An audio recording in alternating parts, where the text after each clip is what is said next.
Well, hey there, everyone. Welcome back to another episode of the Island Church Weekly Podcast. Good to be with you again, Pastor Will. It's good to be back with you. Last week, I Yep. had to do it solo and I felt really lonely. So it's good to be with you again. I saw the actual podcast, and I hear the Sunday went really well. Certainly appreciate your filling in for me Yeah, and engaging with our people, and both on the podcast and the Sunday service. So absolutely. good to You're the be best. back with you. It was good to be away from you too. So Yeah, Pastor Amy absolutely. says she likes to see me coming, which means I've been out as Yep. opposed to being all in her space the whole time. So I love it, man. I love it. Good stuff. Well, you were back in the pulpit on Sunday. How was Sunday at Island Church? it was good. We had our gathering time at 9:30, and it's always good just to connect with people. And that few minutes before and a few minutes after is always very important. And 10 o'clock service went really well. The worship songs were good, and we had Hack sing with us, join our worship team. And some of you, if you've heard him, you know one. You may not have known. Most people may not have known his dad was a worship leader, so Hack knows all the old hymns and songs. And so that was good to have him sharing. And then I was able to speak out of the text, the Bible, in terms of areas of freedom. How do we get freedom? How do we experience freedom?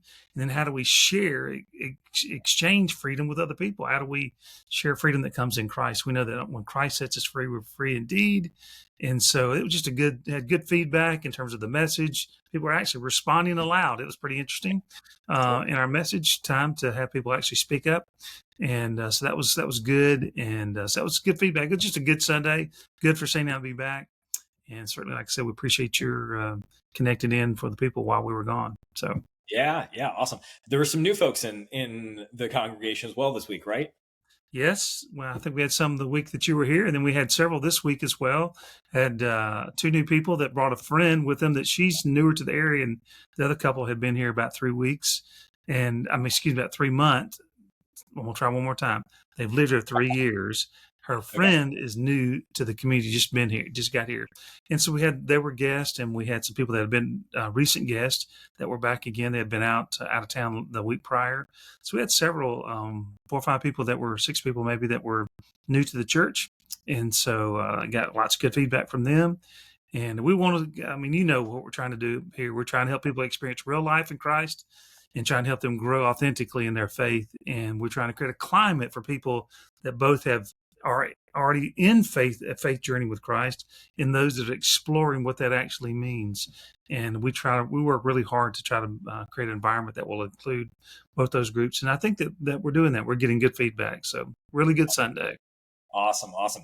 Well, tell us a little bit more about what's coming up in the life of the church going into, now we're halfway through the summer. We're going to look up and school's going to be started. So Oh what's my coming up? goodness. Yeah, it is July, whether we like it or not. It's Yep. getting closer towards the middle of July. Yeah.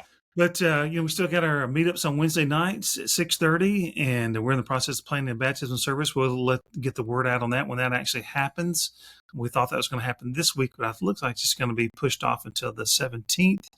But we're doing that. Those are good experiences. If you're around on a Wednesday night, we know those people are traveling, coming and going. You may even have guests in town. If you do, we just do some fun things. Sandy creates a fun activity that's about 5, 7, 8 minutes. It's typically hilarious. And then we hear a testimony, typically from someone. It's kind of their story of how God's worked in their life. And then I bring a short devotional thought, and then we're done in 45 minutes, maybe 45 minutes. So that's on Wednesday nights. And then, as you know, we have our normal Sundays activities at 9:30 and 10 o'clock, so people can get connected with that. But I want those two special things. Our back to school bash is August the 10th. Yep. And so that's coming up at 5:30 till I think 7:30, if I'm not mistaken. As you know, Matt, you design. Thank you for your great work and Stacy's hard work and others in our church that are getting the word out on this. But we've done it electronically. We've got signs. We've got communications. We're getting communication out to people that have been to the Easter egg hunt and other events connected with our church. And so we're really pushing that on August 10th. It's going to be a little warm. I'm going to predict the weather's going to Yep. be hot. I know that's a tough prediction to be August 10th, to be the hot weather. But anyway, it'll be good, and we're gonna have some food and the fire trucks and the fire truck, and there are gonna be snow cones and popcorn. We're gonna have some other kind of food things. We're gonna have a water area So for the kids, the petting zoo is lined up again. That was a big hit last year. So it's just going to be a big event for us. And then on August 14th, we're going to do a baseball night at the Rays, the Island Church at the Rays. So we're going to go.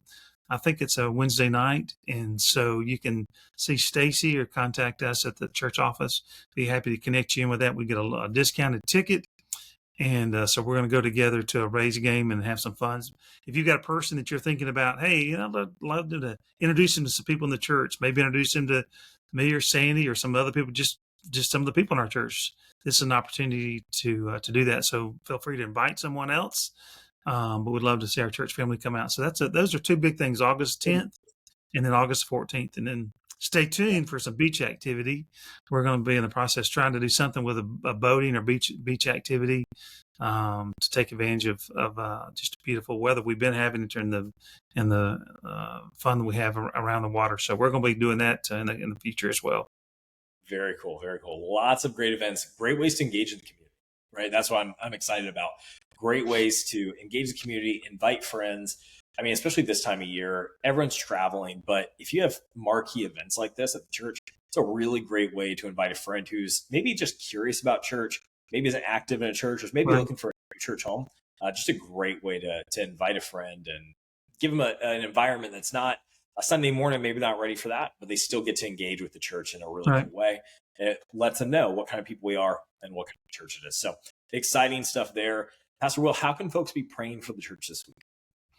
Well, we've got we're making great plans and progress with our building. I had communication today with our architect, and so we've got engineers that are involved in that project now, and also people surveying, and so there's good things in that. But if you know of someone that actually could be the general contractor, I've got actually two names. One from our architect and then one from someone in our church already has passed on a name to. But if you know someone that possibly could put in a bid or work with us on this project, we'd love to talk with them. So if you know someone, then please let me know.